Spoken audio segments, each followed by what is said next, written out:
Ipatutupad ng Meralco ngayong Pebrero ang 57 centavos per kilowatt-hour na taas singil sa kuryente. Ang ilang residente tuloy sa Batangas City dismayado sa naturang panibagong taas singil. Ang detalye sa report ni Hazel Alviar.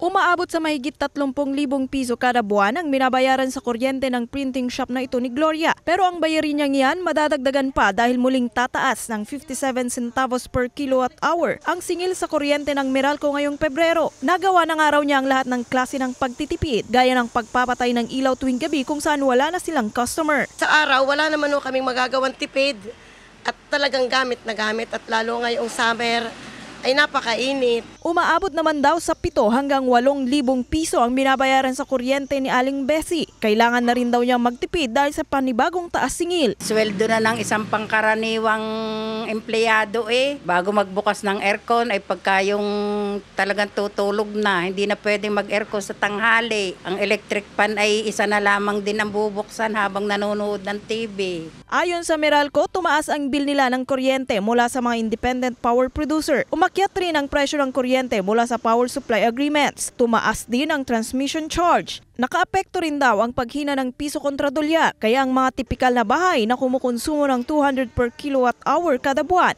may dagdag na 115 pesos sa kanilang bill. Mas mataas ang konsumo, mas malaki ang dagdag bayarin. We can only use the existing ERC-approved power supply agreements and the WESM.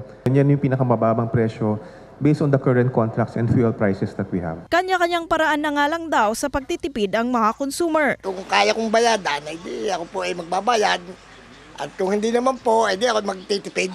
Hindi pag papalabas po ng aking TV, mga 1 oras lang, pahinga na. Sa mga electric pa naman po, pag medyo alam kong malamig, pinapatay ko na. Hindi na namamalansya, sinusuot na nalaba. Nagwawashing pag malalaki, pag maliliit kinukusot na lamang. Kasama si Kel Ravaca, Hazel Alviar, Balitang Southern, Tagalog.